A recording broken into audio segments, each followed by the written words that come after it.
Baxmayın onun sakit təbiətli görünməyinə. Özünü döysəz, səsi çıxmaz bəlkə də. Ancaq onun yanında Nizamiyə, Füzuliyə dil uzatmaq mı olar qafil? O da ola, Orus ola. Görün onu cavabı ilə nə günə qoyur. İvanov, ona şovinist var idi. Onunla savaşdıq, o da Nizami Gəncəvinin üstündə. Nizami Gəncəvinin mən 7 gözəl əsərini oxuyurdum, əlimdeydi. Birinci 7 gözəl, bax, oturur, böyük kitab. Mənə dedi ki, опять читаешь Mollu. Mollanı yenə oxuyursan. Bunun üstündə mən bununla savaşdım. Dedim, sənin Molla dediğin adam, Xəmsəni yazanda sənin ulu baban çəlləkdə çimildi. Mən bunu dedim. Lomonosovun dedim, ulu babası çöllərdə yevnik də tapırdı. Belə də qanın qaraldan söz dedim. Mən üçün indi də maraqlıdır, indi də sirridir ki, Nizami Gəncəvinin 800 illik məruzəsini 1946-cı ildə keçirilən bu mərasim, böyük mərasimdə Neftçaladan məruzəçi mən oldum, 18 yaşında. Həmin il Moskvanın 800 illik, onun da 800 illik keçirildi, onda da məruzəni mən elədim.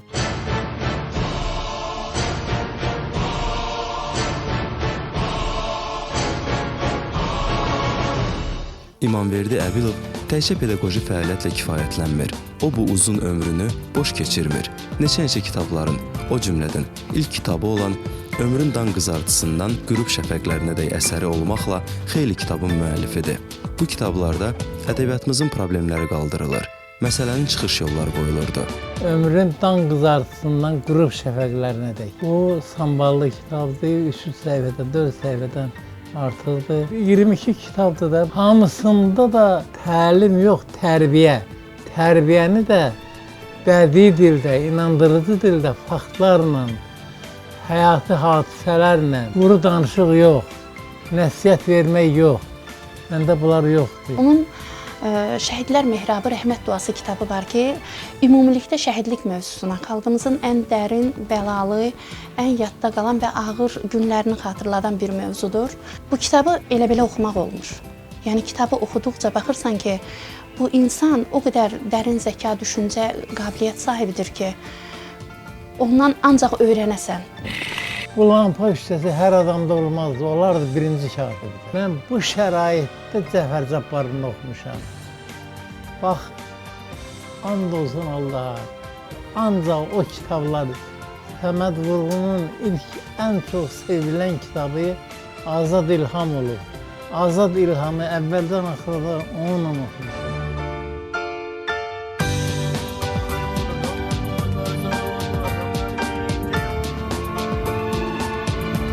Mən sizə bir həqiqəti deyim ki, 1948-49-cu il, 50-ci ilin əvvəllərində qədər Azərbaycanda görünməmiş bir hadisə baş verdi, mənəvi hadisə. Oğlan qızı sevir, ailələr də istəyir ki, bunlar barışsınlar, elçiliyə gedirlər. İlk sual bu olur, ya qaynananın, ya qaynatanın. Gələn elçiyə, oğlan evdə ki, Ordubadının Qılınc və Qələm əsərini oxuyur və yox. Bax, bu ümumi xalq məhəbbətidir, ümumi xalq. Bu artıq meyardır.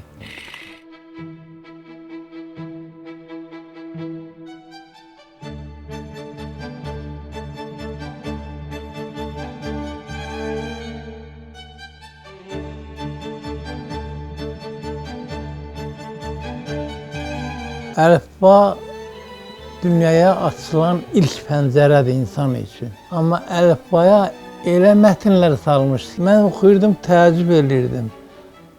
Quş gəlib ağacda oturdu, Yasemin ağacında oturdu. Quş qonar, oturmaz.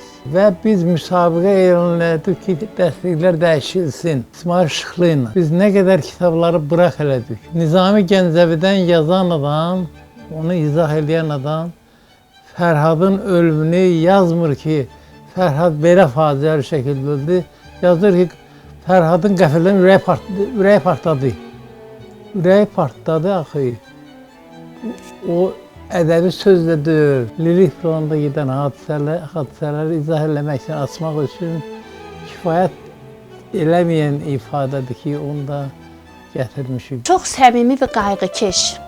Siz təsəvvür edin ki, İmamverdi müəllimlə ata-evlad münasibətində olurduq biz. Lazım olan fikirlərimizi onunla bölüşə bilirdik. Onun məsləhətlərinə qulaq asırdıq. O təkcə biz üçün müəllim deyildi. Sadəcə 45 dəqiqənin hesabına dərs deyib, dərsi tamamlamaqla kifayətlənmirdi. O bizə yeniyetməlik dövrümüz idi, öğüdlər verirdi, nəsihətlər verirdi. 1950-ci ildə mən orta məktəbdə oxuyanda İmamverdi müəllimə dərs deyirdim. 4-cü sinifdə, 5-ci sinifdə İmamverdi müəllimə dərs deyirdim 50-ci ildə. O vaxtdan mən İmamverdi müəllimi tanıyıram. Atamın da çox ciddi bir arxivi var. Mən o arxivi heç bilmirəm, gələcəkdə Azərbaycan Dövlət Arxivinə vermək olarmı, olmazmı? Elə məktublar var ki, orada deyirsiniz, məsələ qaldırırsınız ki, Əli bəy Hüseynzadənin adı ədəbiyyatda çəkilsin, ədəbiyyat dərsliyində çəkilsin. Siz məsələ qaldırırsınız ki, nə bilim, Yusif Fəzil Çəməncəmilin adı ədəbiyyat dərsliyində, yəni belə adlar, siz əmin ola bilərsiniz ki, onların adı heç vaxt Azərbaycan ədəbiyyat dərsliklərində çəkilməyəcək. Və imza da qoyulmur, yəni müəllifin imzası da var və bu müəllif də çox görkəmli adamlardır, yəni indi cəmiyyətdə nüfuz sahibi olan adamlardır. Fəxr edirəm ki, mən bugün müəllim kimi işləməyimdə, fəaliyyət göstərməyimdə, tanınmağımda İmamverdi müəllimin xüsusi bir izi var. Ömrüm boyu ona minnətdaram. Çünki təkcə o mənim üçün müəllim kimi yox, həmçinin də bir doğma insan, ata kimi xüsusi bir örnək olub. Yeganə müəllim olmuşam ki, bu rayonda gündəlik yazmamışam. Gündəlik yazmayan müəllimi sinifə buraxmırlardı. Amma mən yazmadım, axıracan şikayət elədilər, neynədilər? Boş şeylər, vaxt aparan şeylər, yaddaşımda, ürəyimdə, qəlbimdə nəyim var idi, onu uşaqlara vermək üçün yaranmış insan idim. Bu yolla evlərdə yarandı ki, İmamverdi müəllim bu müəllimlərin hamısından fərqlidir. Bax, bu valideyn axını buradan başlandı. Bütün qələm sahiblərimizin onunla bağlı dediyi fikirlərdə ana xətti kimi keçən bir cümlə də var. O, Neftçalanın pasportudur. Uzun illərdir əsl yazar, ziyalı, pedaqoq kimi doğulub böyüdüyü yerlərdə yaşayan, oraları tərk etməyən İmamverdi müəllim bu əxlaqıyla da çoxlarımıza ismarıcılar ünvanlamağındadır. Neftçala Muğam torpağının paytaxtıdır. Soruşa bilərsiniz, Neftçalanın pasportu kimdir? Allahdan çox razıyam ki, Yaradandan çox razıyam ki, bunu mənə bəxş edib. Mənim atam İmamverdi Əbilov, o böyük vəzifələrdən, ona təklif olunan imtiyazlardan nəyə görə imtina edib? Anasına görə imtina edib. Dul bacılarına görə imtina edib. Müharibənin başsız qoyduğu bacısına görə imtina edib. Yetim qalan bacısı oğluna görə imtina edib. Yəni, mənim atam o böyük imtiyazlardan, ona təklif olunan imtiyazlardan məhz o şeylərə görə imtina edib ki, mən bunları kimə tapşırıb gedim. Valla mən deyim ki, bax, Neftçalada işləyəndə məni çağırdılar Cəllavada birinci katib. Getmədim. Onda Sabrabad İzad idi onda. Cəllavad Əsəlamazar. İkinci dəfə çağırdılar Qusara. Getmədim. Çağırdılar akademiya. Mirza Quluzadə rəhmətli dedi ki, bu sənin kabinetin, bu sənin mizun, bu sənin stolun, sənin 2 nəfər də işçin olacaq. Dedim, anam xəstədir. Dedi, anamı da gətirir. Dedim, anam o torpaqsız yaşaya bilməyəcək. Mən də anamsız. Bizi o torpaqdan ayırmayın. Mən o torpaqdan ayırmayın. Mən orada anadan olmuşam. Mənim ən böyük arzum, ümidim, inanım da budur ki, o torpaqdan da mən o dünyaya qovuşacağam. Taytuşlar hamı buna irad tutub ki, mənim yanımda. Sən niyə şəhərə gəlmirsən, Bakıya gəlmirsən? Məhz doğulduğun Neftçalada qalmısan. Bu da deyirdi ki, mən burada doğulmuşam, boya başa satmışam və Neftçalanı mən təmsil etməliyəm. Ondan sonra Respublikanı. İmamverdi müəllim Neftçalanı özündən kənarda təsəvvür etmir. Yəni o doğma Neftçalanın içərisində yaşamaq, bütün gücünü, qüvvəsini Neftçalaya həsr eləmək, Neftçalanın gələcəyini məhz onun gənclərinin timsalında görmək. Biz Neftçalanı İmamverdi müəllimsiz təsəvvür eləyə bilmirik.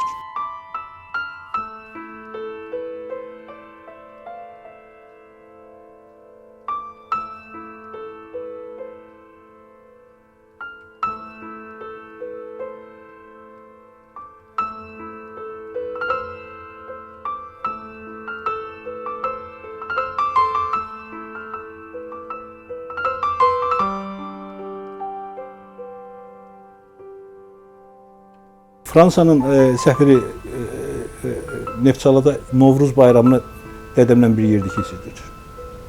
Bu çox maraqlı bir detaldır və deyir ki, sizdən ayrılarkən, özü yazılı şəkildə bunu qoyur ki, sizdən ayrılarkən mən sizin yurdunuz haqqında, Azərbaycan haqqında özümlə əziz xatirələr apardım. Hamı bura gəlir.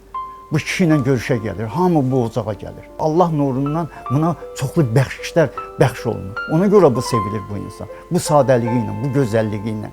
Mən qozalıq ömrün ən qiymətli, ən əvəzsiz neməti olan bir cövhəri candan aparır. Bu sağlamlıqdır. Bəxtiyar müəllimin bir şeiri var, bir bəndi var. Qocaldır insanı, qocaldır zaman, ürəyin atəşi közü qocalmır. Dağları, daşları qocaldan insan, bilmirəm bəs niyə özü qocalmır. Mən daima fiziki cəhətdən qocalsa da, qocalıq yaraşmır. Amma qəlbən həmişə onu mən qocalmayan görürüm. Həmişə bizim böyüyümüz kimi, həmişə onun ürəyindəki olan atəş, həvəs heç vaxt soyulmasın. Ot kökün üstə bitər deyirlər, qafil. Onun oğul nəvəsi Əbil ayrı aləm idi. Valideynləri ilə birgə babası da gözünü ona dikmişdi. İstedadına güvənirdi. Ancaq sən saydığını necə istəyirsən say, gör indi fələyinə sayır. Qəfil ölüm onu ağuşuna alır. Yaxşı ki, geridə elmi yazıları, məqalələri, sufi dünya görüşünü əhatə edən araşdırmaları qalıb. Mən ki deməmişəm heç mənəm.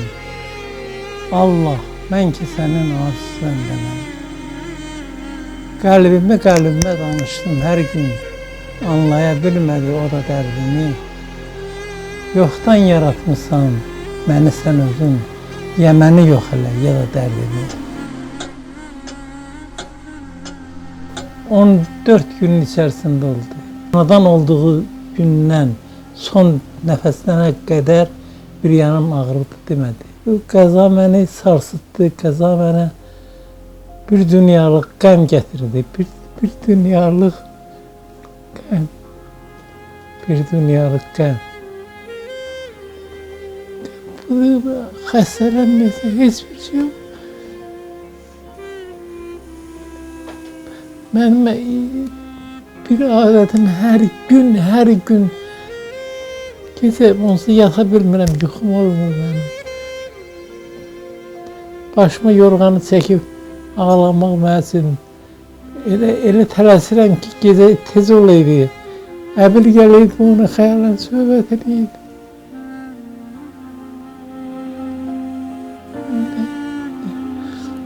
Oldu da, oldu. Azərə də böyük zərb oldu. Azər də çox.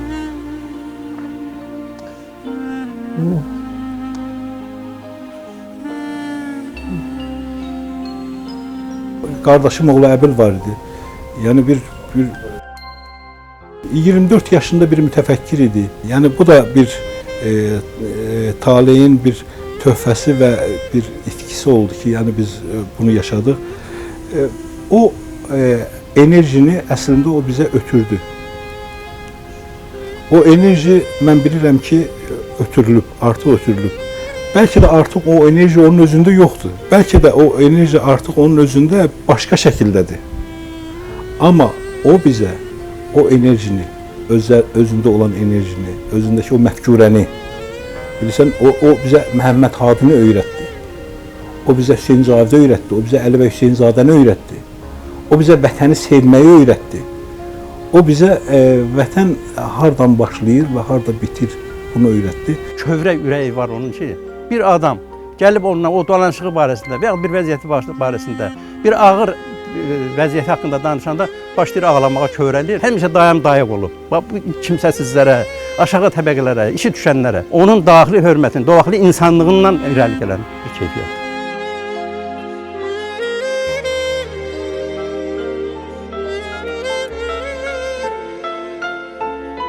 Evlər qadını idi, çox fağır adam idi. Ağıllı fağır ha, maymaq fağır yox. Elə bir şair, elə bir nasir, elə bir məsələn, sənət adamı yoxdur ki, gəlməsin.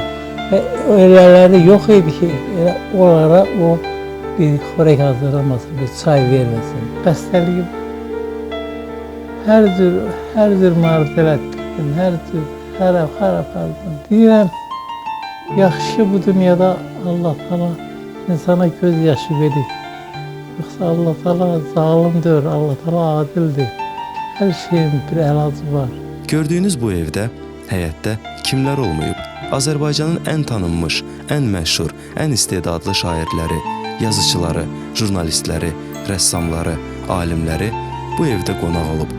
Hətta bəziləri buranı özünə ikinci ev biliblər. Səməd Vurğun, Süleyman Rüstəm, Rəsul Rıza, Mikail Rıza Qulzadə, Ənvər Əlbəyli, sonra Yusif Şirvan, Qabil, Anar, sonra Bəxtiyar Vahabzadə bu evin sahibi olub. Ürəyimi verərdim o üçün. Budur Məmməd olsun, mən ürəyimi verməyə hazıram. Səməd Vurğundan, Bəxtiyar Vahabzadədən dönə-dönə onlar haqqında bizi üçün danışardı, dönə-dönə.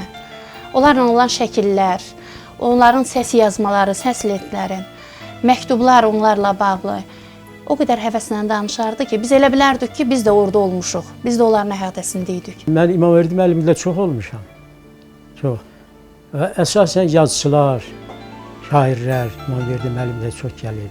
Bəxtiyar Vahabzadə, Səməd Vurğunla çox möhkəm dost olurlar. Bəli, mən elə deyirəm, o dövrlərdə bura gələndə, gəlib burada mən Süleyman Rüstəmi görmüşəm, böyük şairimiz, Vladimir Qaparov, Əliağa Kürçaylı. Mən onları həmişə